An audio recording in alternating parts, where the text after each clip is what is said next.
Welcome to Impact Masters Podcast in collaboration with Africa's Talking Retold Podcast, where every conversation sparks new insights. Join us as we delve into the stories of extraordinary individuals who are shaping our world, movers and shakers in tech, policymakers, entrepreneurs, entertainers, and all those whose stories are worth telling. Get ready to be inspired, challenged, and transformed. Welcome, and let's embark on this journey of discovery together. Impact Masters Podcast. You can check us out on all social media platforms. You can also find us across all podcast channels. Simply search for Impact Masters, then subscribe, follow, and share. www.impactmasters.io. Here's your host, Michael Kamathi. To be honest with you, Mike, I was thrown into the deep waters. Deep end. So is everyone else in Africa stucking. When I came, yes, Tony said the lawyer will be coming. So you remember we started talking in January. They already announced to the company we will be having a lawyer. So everybody who had contracts, they were waiting for you. They were waiting for me across the markets. I had never. Of course, at Stanbic, we used to. I used to serve SBG Securities, which is also within the bank, which was in Rwanda and in Uganda, at a very small scale, very, very minute. And I said I had never led a legal team. I had never started one. Now this company is in 5 countries already. Hey, to be honest, I was not sure what I needed to do. But was it fun? A mix of the thrill. It was fun, and sometimes imposter syndrome. They're like, did I get the wrong job? Because because I'll be lying if I say I knew the entire landscape, because I had never worked in telecommunications. All right? This was a new industry. I had never worked in tech. This was a completely new industry. Yes. I had never dealt with the regulations of any other country apart from Kenya. Yes. Of course, the principles are usually the same, generally, across board. Yes. For companies, in different markets. But there are usually different nuances here and there. So what I did, at least the team had already started, the management team had, as they expanded into these countries, they went and got contact people. Consultants, legal counsel, that were external counsel. So what I did is that I just tapped into where they had left, right? Because now, for example, in Nigeria, there was a company secretary for the company that had been retained. If I needed anything, I needed to just discuss with her and now start moving the ball rolling. On a consultation basis or as a lawyer? Usually in a country like Nigeria, you're required to have a company secretary. Even at the incorporation stage, when you're registering. So there was a lawyer who had been helping us with that and with other small matters. The same thing in Uganda. The same thing in Tanzania. So it was very easy for me now just to start from there. And you remember at Stanbic, I was involved very heavily in dealing with external counsel. And I'm a relationship person. I love dealing with people. Yes. All right. So it was very seamless to understand, but it took a lot of reading, a lot of understanding, a lot of phone calls, a lot of research. First of all, to also, because you can tell these people are already giving you confidence. They have confidence in you. Wakili amefika. So you can't let them down. We have a lawyer. You can't let them down. But it was overwhelming. Because it was a lot of work. A lot of work. So to your question, the different regulations in the different markets, we leveraged a lot on external counsel and also doing my own research and reading. Because as a lawyer, I remember very well, Mr. Mwaneki taught me trial advocacy at the law school. And he told us that as a lawyer, you're not expected to know everything. We are taught to know where to find the law. All right? That's what we are taught. Yes. We are taught where to find the law. So if I need to know today, what does the law say in Nigeria or in Cote d'Ivoire? You know where to go. On companies incorporation. I know definitely they have a Companies Act, so that's where I would go. So as a lawyer, lawyers, you don't be lied to now. Lawyers cram the whole constitution, they cram everything. They just know where to find the law. Yes. Right? Yes. And once you know where to find the law. And a few Latin words. Yes. When you know how to find the law, don't throw some shade on us. But once you know where to find the law, yes, you will get to know where to find the law. Yes. But it was a tremendously interesting experience. Because at Africa is Talking, we were given a blank check. Yes. Do what you need to do. Nobody is looking at you. Nobody is following. Did you do it or did you not do it? It was self-management. Yes. Now, Karuga, you know what you have described there. I'm tempted to ask, do you think at this point you innovated around law to make sure that, it's a tech company, different new solutions are built every day. And at this point now, as a lawyer, you're told, Chief, this is your department. Innovate around it, as long as now we move along together and ensure that we are we are moving the company the right direction. Yeah, I think we did, and that was the reason why we also needed to build a team, because the truth of the matter is, and I always like acknowledging that you cannot work alone. True. And one of my high school teachers used to tell us, if you want, in fact, it's called Mr. Njogu. If you want to... Njogu is an elephant. Yes, Njogu is an elephant. He used to say... Yes. There are two things. In fact, I was with him the other day and I reminded him. He used to tell us that maturity does not come when you see that you have beard. When we were boys. Yes. Maturity comes with acceptance of responsibility. Yes. That's what he used to tell us. Yes. And then he used to further say that if you want to walk... I think when you want to walk far, how does it go? If you want to walk far, walk alone. Remind me, how does that go? You see, when you are alone, if you want to walk faster, walk alone. But if you want to walk far, walk together with other people. So those things I always remember. Yes. And I always want to acknowledge that all of us have our individual strengths and weaknesses. Yes. And we can always improve on the weaknesses. But when we leverage on other people's expertise, then we become the best. And that's why when you have a team, it's important to have a team that is diverse. People who are different, people who are... And see things differently. Yes. Yeah. So for me, my background was corporate governance and compliance. I did not have a big strength in, for example, drafting, of contracts. So that's not what I used to do a lot. I'm a governance person. I am keen on governance, on compliance, on relationship building. Yes. So it was very important for us to build the team, and we started building. That's how we brought on board my colleagues.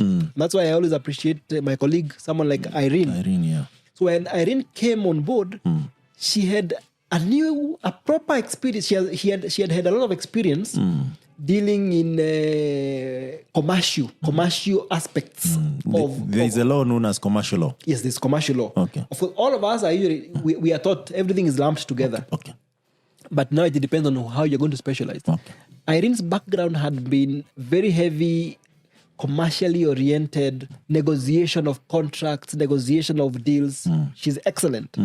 When you read a contract drafted by Irene today, she's very keen on ensuring everything is included, ensuring that all the, the dots are, the I's are dotted and the T's are crossed. And, she wants to ensure that...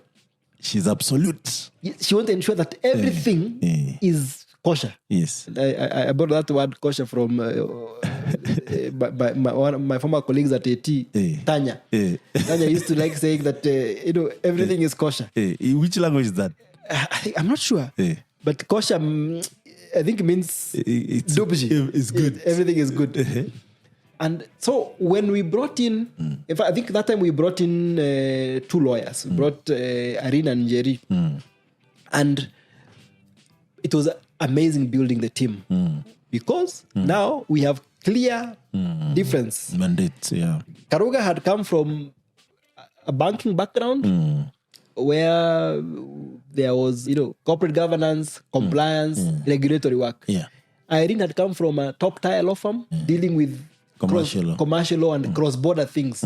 So she was really... International law. Yes. She was deeply involved in deals, crafting, whatnot. Jerry, again, had come from, I think, what are they called? FMG? These areas, she had come from fast-moving goods. Manufacturing. FMCG. Yes, FMCG. Come from those areas. So we brought synergies together. So it was very easy for us to agree and allow each other to grow in their respective fields. So that is because there was a lot of work. And to be honest, it was not possible to get all that work done. It's a one-man show. Yes, yes. And so I realized when you have a team that understands each other and a team that works together, it becomes very easy to work. And innovate. Yeah. Because everybody understands what do I need to do. All right? Yes. And as long as each of you have each other's back, then you realize, everything is easy. Everything is scalable. And I think the biggest lesson we have learned so far on team building is that be open with each other, ensure that you understand what everyone is working on, and don't steal people's thunder. If it is Karuga who has done something, give them their flowers. Give them their flowers. If it is Irene who has done something, give them their flowers. Don't, in the corporate world, there's that bad behavior where people steal other people's thunder. Especially if you are the chief there. Yeah. You want to always be looking good. You want to look good. And I always want to acknowledge and say, this is something that was done by so-and-so. Yes. This was something that was done by so-and-so. Yes. But overall, we also received a lot of support from Tony. Yes. Because at that time, legal was under operations. Okay. We received a lot of support because Tony was there, listened to us, supported us from budgetary allocation to whatever needs we needed. Because you see now, in our roles, we now need to engage external counsel because we are just in-house. And people need to understand that they are in a startup. In a startup, and there are things, and we had never done this before. So we also need assurance, quality assurance from people outside. So people from outside, external counsel from outside, must come and help us. And I remember when we were during Series A, when we were raising money, we had a lot of external counsel helping us. All right, and in the process we learn because you also realize, and I appreciate. I would digress a bit. So yesterday, I went to get my hair done. And so my barber, I was asking her how... It's a her? Yes. I was asking. And I had never asked her before. Yes. So she owns the place. Yes. And we were discussing, and I asked her, how long have you been around? And she told me she's been around for 10 years with her shop. And it has grown over time. Yes. And she told me that she started very small and she started with a facility from Equity Bank. And Equity Bank, Dr. Mwangi used to hold seminars and conferences for business owners. And Dr. Mwangi told them that for you to succeed in that business, do that thing that you're doing like you never know anything else. If it is shaving people's hair, don't look at, I can put a car wash, I can start a Mutura business. Focus. Do it like you don't know to do anything else. And then success is going to follow. Yes. So where am I going with this? I remembered that even as lawyers and even as professionals, if you take a lawyer today who goes to court every day, and you bring them to AT, it's going to be very difficult for them because this is not the area they are used to. Yeah. But does it mean that they don't know? You remember? Doesn't make them less lawyers. Mr. Moneki told us, we are taught where to find the law. All right? If you find a lawyer today in the banking industry, if you bring them the way I was brought into the telecommunications, yes, we understand the basics, but the way you are performing at the bank, you have to first of all come and learn what goes on here. And what are their needs? And what are these? Because every industry has their own needs. And so I learned, even through external counsel, I learned how to understand things better. Because we are learning from each other. We teach external counsel our business so that they can advise us. Yes. And in the process, like now during Series A, I had never done a Series A transaction before. But the lawyers who are on the other side, who are external counsel, worked with me. This is how it's done. This is how it's done. This is what you should pay attention to. Yes. So, and now when they point those out, I go and burn the midnight oil and get to understand what does this drag along mean? What does this right of shareholders mean? What does this and that mean? Yeah. Right? Yeah. So you keep learning, and you will never stop learning. Every day is a learning moment, and the day you stop learning is the day you die. Yes. Yes. Chief, you have said two main important things, but I want to start with one. Fundraising. So today I have my company and I feel like, okay, yes, I'm making money, I'm profitable, I'm able to pay Karuga and the rest. But for me to really go to more than 5 countries, there's what I need, which is mostly funding, but also human capacity. Yes. Legally speaking, how does that process look like for the investors, for the company, and for the people who come in? Yes. Very good. That's a very important question. And I will just also base it at AT. Yes. By the time we received funding, AT was profitable. Yes. Good company, making money, paying its employees. Yes. But there was, of course, need to expand. Yes. And when you need to expand, you need moolah. Yes. More cash needs to come. Yes. And for you to bring in investors, there's something we had alluded to. Investors will not just come and invest blindly. Yes. There's something called DD, due diligence. All the things we started with, ensuring that you are registered, blah, blah, blah. Was preparing for this moment. Is preparing for this moment to understand what does it mean.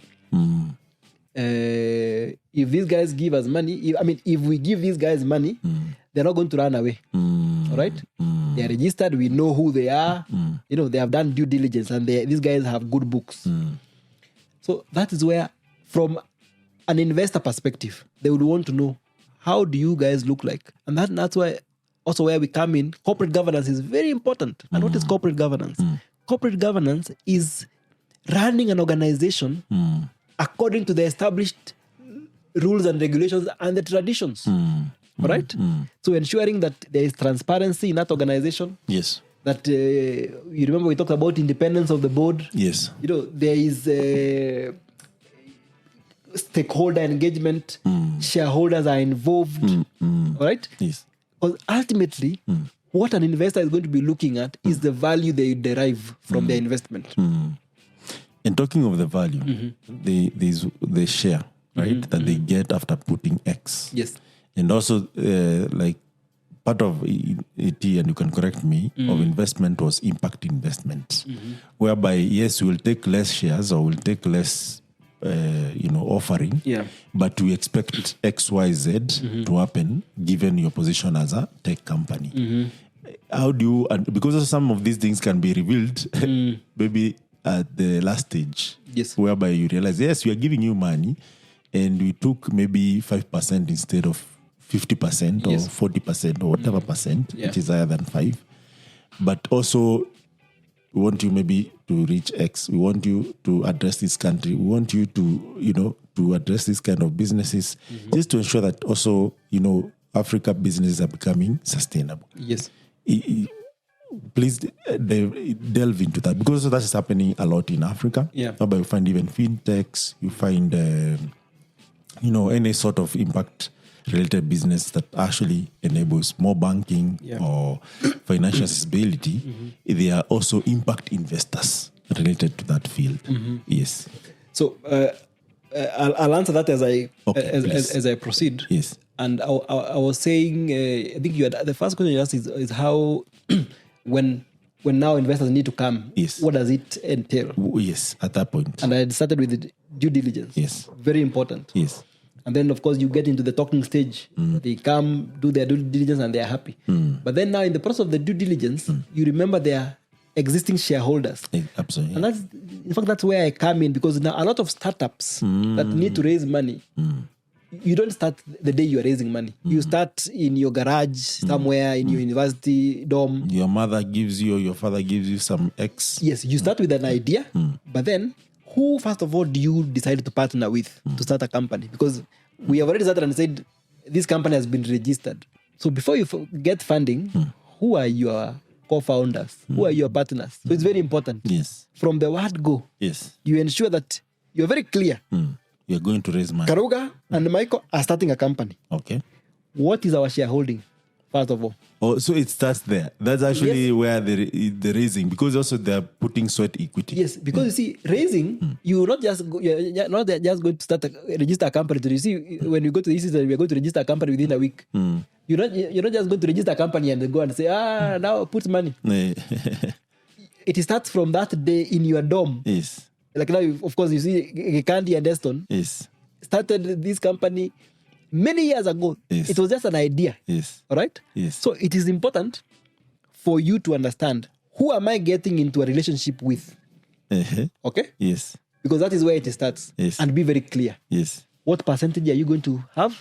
What percentage am I going to have? Yes. Are we going to have any other shareholders? All right? And what are they going also to get? And what are they going to get? So from the onset, ensure that it is very clear. And document it. Document, because you need to have contracts. That's where you had me mention of shareholder agreements. So it is important to understand, okay. So what a shareholder has is the shareholder agreement. Yes. So you have an agreement that is, it is very clear. This signed by all parties. Yes. And how is the company going to be run? Because I remember I have explained before that a company is owned by shareholders. All right? Those are the initial owners. Those are the owners.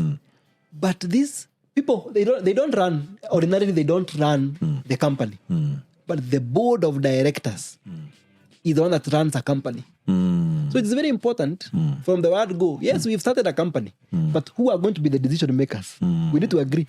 How are we going to constitute the board? All right? Yes. Because the board is the one that makes decisions. So can a company run without a board? Roughly speaking, it can run. Yes. Is it legal? If we start ideally, okay, strictly speaking, yes, no company can run without a board, without a director. Because you remember, people who sit at the board are called directors. And in Kenya, the Companies Act of 2015 has now said that we can have a one director, one shareholder company. Initially, you could not come up with a company with just one director, one shareholder. All right? But now it is possible to have just... Which means the shareholder can be a director. Yes. Even now, even today, shareholder can... In fact, they are called director shareholder. So you can be a director and you can be a shareholder. Are these now the proprietaries kind of company? That is... and I think you raise an important thing. We may also need to start talking about the available business. The LLCs, yes, limited. What are because also, again, I might be an engineer. Yes. I have this brilliant idea, or maybe I just build a software, or I've started a shop. It's picking up. Yes. Now I'm like, okay, even I don't know where to register this company. Yes. I don't know what kind of company should I register. What are these? There's that. Yes. And there's that realm of entrepreneurs. And you cannot punish them for, ignorance, though you say ignorance is not the ignorance defense. Is not defense. Yes. So, but if we educate them, actually they might be better off from the legal perspective. Yeah. I was saying that when you're starting a business, and in fact that's where you come to say, first of all, what kind of business outfit am I going to go for? Because you see, you can go for a sole proprietorship. That is a Kimani and company. It's just you. You are the everything. Yes. That is a sole proprietorship. It is not advisable to start, when you're doing a serious business like Africa is talking, you don't just go and go for a sole proprietorship where you only have a business registration certificate. Yes. You can also opt to the best thing, usually people, you opt for a company, a limited liability company. And the beauty of a business of a limited liability company, you hear it's called a limited liability company. What does that mean? It is a separate legal entity from its owners. When you start a company, today we say we are starting, say Africa is Talking Limited. Africa is Talking Limited is completely different from its shareholders. What does that mean? It can sue and be sued in its own capacity. It can buy property in its own capacity. It can borrow debt in its own capacity. So, in fact, I remember the law that we learned in the Companies Act, a famous case of Solomon versus Solomon, that really brings out the attribute of separate legal entity. Yes. It means that if the company has debt and you're the shareholder, they cannot come for you and get your car because you are a shareholder. No? Yes. You're only liable to the extent of your interest in that company. All right? Yes. So nobody's going, unlike a limited liability partnership where you are actually the company. You are the, even a sole proprietorship. Yeah. You are the person who is liable for anything that is going to be done. So bringing you back to that aspect of starting the business. When you're starting a business, you need to understand who are the people that you're starting the business with and what are the frameworks you've laid bare before you bring other people. Because you remember, before you get big investors, you have angel investors, your mother, your father, your uncle, your cousin who believe in you. They say, I'll give you a 10K, but you'll give me some shares. So now you need to, and you need to, from the beginning, you have to have very clear roles. And I think what I was talking about is you need to understand how are decisions going to be made. And by that, you are meaning how is the board going to be constituted? Because the board is one that is going to be the one that is running the show. All right? The moment you have got that, you ask yourselves, if we, in the event we fight, how are we going to resolve that conflict? How are we going to fight? It needs to be in writing. Say, perhaps if we disagree, maybe we might go for arbitration. If we disagree, this is what we need to do. It needs to be very clear. Roles and responsibilities. Is that what is contained in the memorandum? Ideally, we're talking about the shareholders agreement. Okay. But also, the old companies, but we still have them, there's something called articles and memorandum of we used to call them MEMATs. Articles and memorandum. Basically, the articles are the constitution of the company. Okay. All right? Okay. And now, of course, that states what guides the company. So you need to have those clear. But then now the articles need to align with the shareholder agreement. Okay. So that they are in tandem. Okay. Yes. Okay. Interesting. So in this case, you're at Africa Stocking. Yeah. And of course, as the company grows, there's always challenges. As you raise money, there's challenges. As you hire new employees, there's challenges. How do you ensure that all these do not actually destroy the company? Because you see now is a limited liability company. Yes. We should exist beyond all these dynamics, all these challenges. And as a legal person, you are the center of all these things. Yes. And everyone actually is looking at you as a solution. Yes. Because even me as an employee or someone as an employee might get into trouble. Yes. Or might feel like the company is not fair. Yes. Either maybe the salary is not added, or the time of work is not fair. Yes. Or they're overwhelmed. Yes. All these things tend to happen in big companies, in small companies, startups, as long as that company is growing and there's a lot of work going on there. Yeah. How do you address all these moving parts? You remember when after the post-election violence in 2007, there was the Waki envelope. You remember? Asante.